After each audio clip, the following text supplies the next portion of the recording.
वडिलांची जमीन विकून सुमितला बिझनेस सुरू करायचा होता, पण जेव्हा सुमित संध्याकाळी थकून घरी यायचा तेव्हा त्याची आई त्याच्या बायकोबद्दल सांगून त्याचं डोकं खात होती। आई म्हणायची की तुझी बायको दिवसभर घरी नसते, दिवसभर शेजारच्या घरी जाऊन बसते, तिला या घराची आणि मुलाची काही सुद्धा काळजी नाही। हे बरोबर होतं की जेव्हा सुमित घरी येत होता तेव्हा त्याची बायको संगीता घरी नसायची। एक दिवस संध्याकाळी सुमित घरी आला तर घरातला पसारा तसाच होता। त्याचा 5 वर्षाचा मुलगा यश तिथेच खेळत होता। सुमितने त्याला पाणी आणायला सांगितले। त्याची आई अजून सांगायला लागली की दिवसभर तुझी बायको शेजारच्या घरी जाऊन बसते। यामुळे सुमितला खूप राग आला। त्याची आई म्हणाली की तुझी बायको दररोज जात असते, तू तिला काहीच का बोलत नाही? आईचं बोलणं ऐकून सुमितने डोक्याला हात लावला। रोजच्या या कटकटीमुळे त्याला खूप त्रास होत होता। तेव्हाच समोरून त्याची बायको संगीता हसत आलेली दिसली। तिने छानपैकी साडी घातलेली होती, मेकअप पण केलेला होता। आई सुमितला म्हणाली, हे बघ तुझी बायको, तुझ्या डोळ्यांनी बघ कशी नटून थटून असते सारखी। तुझ्या बायकोचा घरात अजिबात पाय थांबत नाही। तुझी बायको महाराणी दररोज अशी तयार होते की जसं कोणाच्या तरी लग्नाला जायचं आहे। त्याने पाहिलं की संगीताच्या हातात एक मोठी वाटी होती। तो खूप रागात मोठ्याने संगीताला म्हणाला की कुठे गेली होती? संगीता म्हणाली की हीच गोष्ट तुम्ही हळू आवाजात सुद्धा बोलू शकता, मी काय बहिरी नाही। आणि ती यशला म्हणाली, बाळा पटकन हातपाय धु, मी आता लगेच येते। तिने सुमितच्या प्रश्नाला उत्तर दिलं नाही आणि ती तशीच किचनमध्ये गेली आणि सुमितच्या आईला बोलायला अजून मोका भेटला। आणि आई म्हणाली की बघ तुझी बायको किती नाटकी करत आहे, एक दिवस तुला नक्कीच बर्बाद करत असते। पण सुमित त्याच्या आईला म्हणाला की आई बास कर, दररोज मला हे सांगून माझं डोकं खात जाऊ नकोस। त्याची आई म्हणाली की आता तू बायकोचा बैल झाला आहे, त्यामुळे तुला आईचं बोलणं ऐकू वाटत नाही, पण एक ना एक दिवस तुला पश्चाताप होत असतो। थोड्या वेळाने संगीताने संध्याकाळचा स्वयंपाक सगळा बनवला आणि डायनिंग टेबलवर आणून ठेवलं। संगीताने जेवणासाठी सगळ्यांना आवाज दिला आणि म्हणाली की पटकन या, मला भूक लागली आहे। सुमित विचार करतो की एवढ्या लवकर संगीताने स्वयंपाक कसा काय बनवला आहे। नंतर त्याच्या लक्षात आलं की फक्त संगीताने भाकरी बनवली आहे, कारण का भाजी वगैरे तर आधीच बनवलं होतं। त्याने पाहिलं की जे मगाशी छोटंसं पातेलं संगीताच्या हातामध्ये घेऊन आली होती त्या पातेल्यामध्ये वांग्याची भाजी होती। त्यामुळे सुमित संगीताला म्हणाला की संगीता, तू मगाशी जे पातेलं घेऊन आली होती याचा अर्थ असा आहे की तू भाजी शेजारच्यातून आणली आहे। हो सुमित, तुम्हाला तर माहीत आहे शेजारची लताताई किती छान वांग्याची भाजी बनवतात, त्यांनी बनवलेल्या भाजीचा वास मला घरापर्यंत येतो। असं म्हणून संगीता तेथून उठून गेली, कारण तिला भीती असेल की सुमित अजून तिला काहीतरी विचारेल। सुमित खूप समजूतदार होता, तो त्या लाईनमध्ये नव्हता की तो आपल्या बायकोवर संशय घेईल। पण जशी संगीता वागत होती त्यामुळे सुमितला तिच्याविषयी थोडा संशय येऊ लागला आणि काही काम त्याच्या आईच्या बोलण्याने पण केलं होतं। पण सुमित विचार करतो की आपण संगीताला आता सांगायचं की शेजारी जात जाऊ नकोस। आणि जेव्हा सुमित रात्रीच्याला संगीताला म्हणाला की शेजारी जाऊ नकोस, तर संगीता रडत म्हणू लागली की तुम्ही तर मला सोडून 3 वर्ष दिल्लीला बिझनेस विषयी शिकण्यासाठी गेला होता, त्यावेळेस मी एकटीच या घरात होती, तुम्ही तर मला फार एकटं केलं होतं। कसं तरी शेजारी पाजाऱ्यांच्या बायांसोबत बोलून मी माझा वेळ घालत होते। सासूबाई तर जेव्हा पाहेल तेव्हा त्यांच्या तोंडातून कडू शब्द बाहेर पडत असतात, मी तर फक्त थोड्याच वेळ शेजारच्या घरी जात असते, घरातली सगळी कामे तर मीच करते, ते नाही दिसत, पण मी 5 मिनिट कुठे गेले की तेवढं सगळ्यांना दिसतं। सुमितला माहीत होतं की त्याच्या आईचा स्वभाव जरा वेगळा आहे, त्याची आई कोणाबद्दल कधी चांगलं बोलत नाही। सुमितला कळाले की पैसे कमवण्याच्या नादात मी 3 वर्ष माझ्या बायकोला एकटं केलं होतं आणि मग सुमितने तिला प्रेमाने शांत केलं। ती खूप रडत होती आणि सुमितच्या मनात जो संशय आला होता तो संशय त्याने काढून टाकला। दुसऱ्या दिवशी रविवार होता, त्यामुळे सुमितने सुट्टी घेतली। त्याने विचार केला होता की आज भरपूर झोप घ्यायची, पण सकाळच्या वेळी 5 वर्षाचा मुलगा यश अचानकच खूप रडू लागला। कदाचित त्याला भूक लागली असेल असं सुमितला वाटलं, पण त्याची झोप मोड झाली म्हणून सुमितला राग येऊ लागला। तो संगीताला आवाज देऊ लागला, पण संगीता कुठेच दिसत नव्हती. त्याची आई म्हणाली की तुझी बायको सकाळी सकाळी वर छतावर गेली असेल, नाहीतर शेजारच्या घरी गेली असेल. तुझी बायको घरात नाही, त्यामुळे विनाकारण तिला आवाज देऊ नको. त्याने पाहिलं की संगीता हसत छतावरून खाली येताना दिसली. तिने आज पण सुमितच्या आवडीच्या रंगाची साडी घातली होती. आज सुमितने विचार केला होता की मी हिच्या रूपाला भाळणार नाही. त्याने आज पण संगीताच्या हातात एक भांडं पाहिलं आणि ते भांडं कपड्याने झाकलं होतं. सुमितने तिला विचारलं की या भांड्यामध्ये काय आहे. संगीता म्हणाली की तुम्हाला आज सुट्टी आहे, तुम्ही खूप वेळ झोपणार आहे, तुम्हाला त्रास मला द्यायचा नव्हता आणि घरातील साखर पण संपली होती, त्यामुळे मी शेजारच्या काकूकडून साखर आणली आहे. आणि तुम्हाला तर माहिती आहे आपलं आणि त्यांचं छत किती जवळ आहे, त्यामुळे त्यांनी छतावरूनच मला साखर दिली. असं म्हणून संगीता किचनमध्ये गेली. नंतर संगीताने सगळ्यांसाठी नाश्ता बनवला होता. सगळे नाश्ता करण्यासाठी बसले. संगीताने नाश्त्यामध्ये आलूचे पराठे बनवले होते. सुमितने पाहिलं की संगीताने एका ताटामध्ये 5-6 पराठे, दही, चटणी आणि लोणचे काढून ठेवले होते. आणि संगीताने तिच्या मुलाला यशला आवाज दिला आणि म्हणाले की हे सगळं शेजारच्या काकूला देऊन ये जा. हे ऐकून संगीताच्या सासूला खूप राग आला आणि त्या म्हणाल्या की इतकं सगळं देण्याची काहीच गरज नाही. जर तू जास्त बनवलं असेल तर तसंच राहू दे, मी दुपारी खाते, पण विनाकारण देण्याची काहीच गरज नाही. संगीता म्हणाली की शेजारच्या लताच्या लहान मुलीला माझ्या हातचे पराठे खूप आवडतात, त्यामुळे मी तिच्यासाठी जास्त बनवले होते. आणि यश तो ताट घेऊन शेजारच्या काकूकडे गेला. थोड्या वेळाने यश पण माघारी आला आणि त्याची आजी त्याला म्हणाली की यश, ज्या भांड्यामध्ये तू आलूचे पराठे घेऊन गेला होता ती भांडी का आणली नाहीत तू? यश म्हणाला की आजी, त्यांच्या घरी फक्त पंकज काकाच होते आणि मग मी त्यांच्याच हातात देऊन आलो. पंकज काका म्हणाले की त्यांना मम्मीच्या हातचे आलूचे पराठे खूप आवडतात. ते म्हणाले की तुझी मम्मी खूप छान आहे, खूप चांगली आहे. आणि ते लगेच माझ्या हातून पराठे घेऊन आतमध्ये घेऊन गेले आणि मी निघून आलो. हे सगळं ऐकून सुमितला आश्चर्य वाटले. त्याने यशला त्याच्याजवळ बोलावले आणि तो काहीतरी विचारणारच होता तोपर्यंत संगीताने यशला आपल्याजवळ बोलावले. सुमित विचार करतो की संगीता तर म्हणाली की त्यांच्या मुलीला खूप छान पराठे आवडतात, मग पंकज असा का म्हणाला की मला खूप पराठे आवडतात? नक्की सुरू काय आहे हे त्याला समजत नव्हतं. संशयाचं भूत एकदा डोक्यात शिरलं की त्याला बाहेर काढणं खूप मुश्किल असतं. तशीच हालत आता सुमितची झाली होती. त्याच्या डोक्यात हजारो प्रश्न थैमान घालत होते. तो तसाच बेडरूममध्ये गेला आणि विचार करत बसला. दुसऱ्या दिवशी खूप थकून संध्याकाळी सुमित आला आणि जेवण करून झोपी गेला.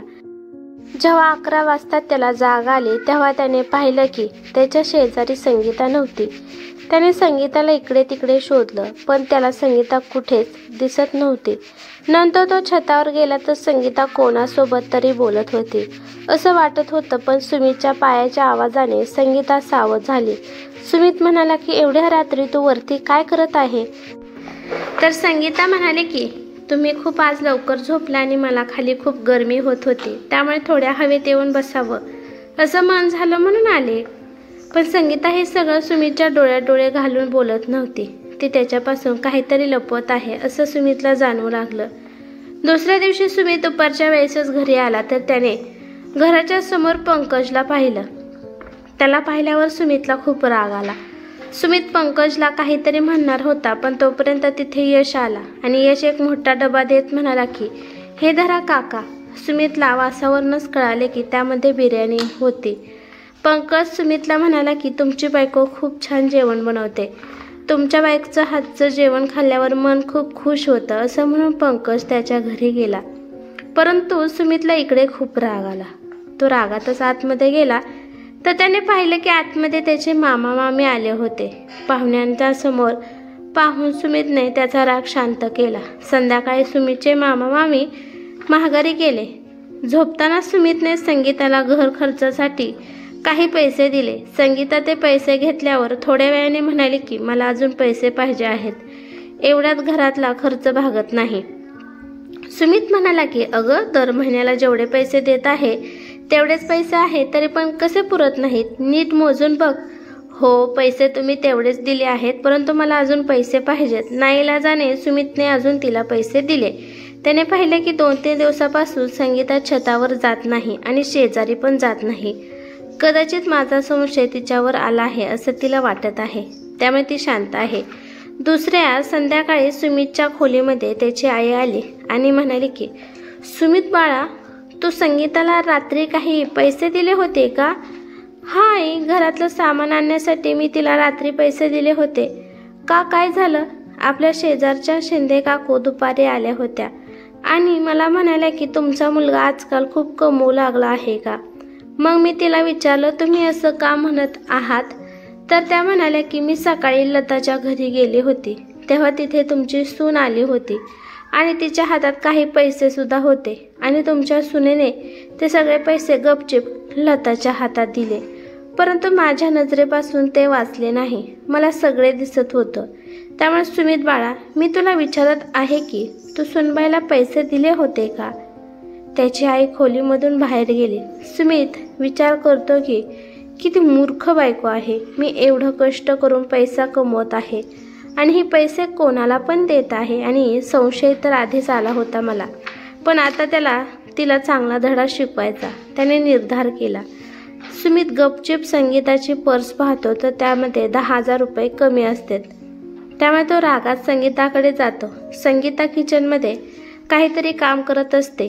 सुमित तिला खूप मोठ्याने ओरडतो की यामधील 10,000 रुपये कुठे गेले आहेत? खूप मोठ्याने बोलल्यामुळे संगीताच्या डोळ्यातून अश्रू येऊ लागले.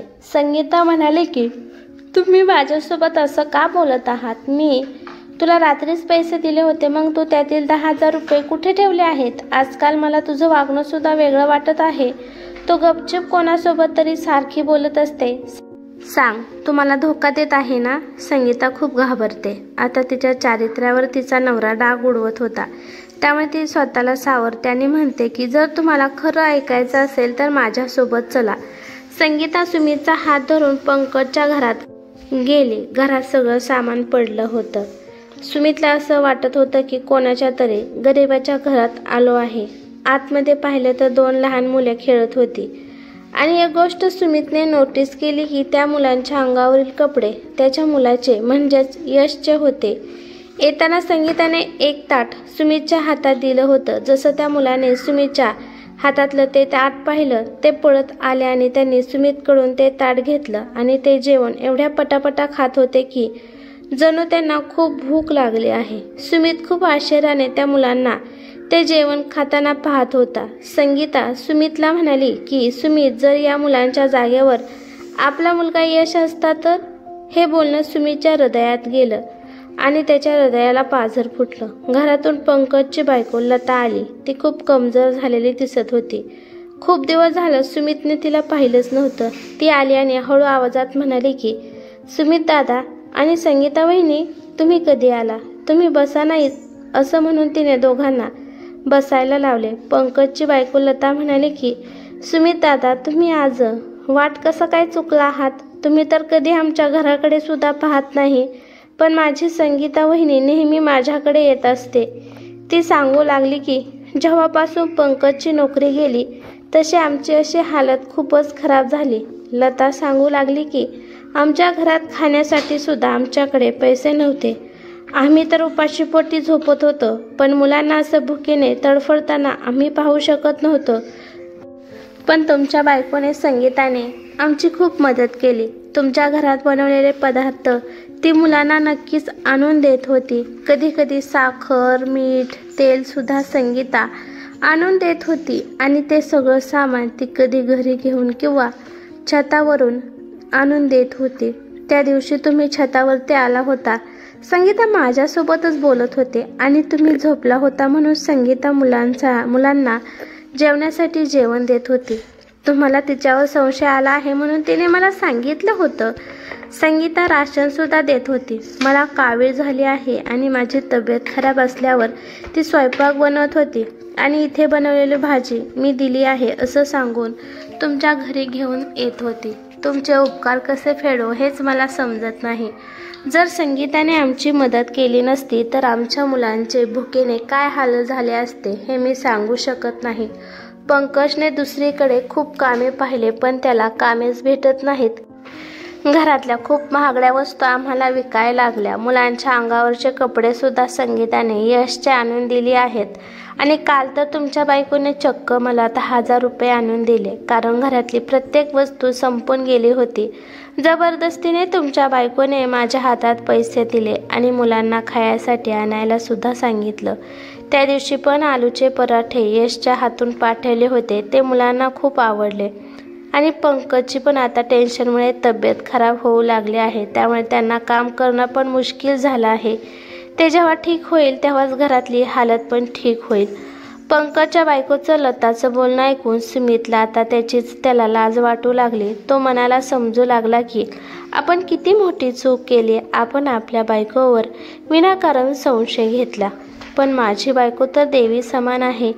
सुमितने घरी आल्यावर संगीताची माफी मागितली. संगीता म्हणाली की अहो, आपल्याला देवाने खूप भरपूर दिलं आहे. आपल्याला देवाने घेण्यासाठी नाही, देण्यासाठीच्या रांगेमध्ये उभा केला आहे. तर मग आपलं मूल घरात खाऊन पिऊन मस्त आहे आणि शेजारची मुले भुकेने तडफडत आहेत आणि हे मला पाहवलं नाही.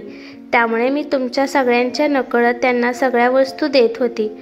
मला वाटत होतं की तुम्हाला सांगून त्यांचा कमीपणा तुम्हाला जर सांगितला तर त्यांना वाईट वाटतं.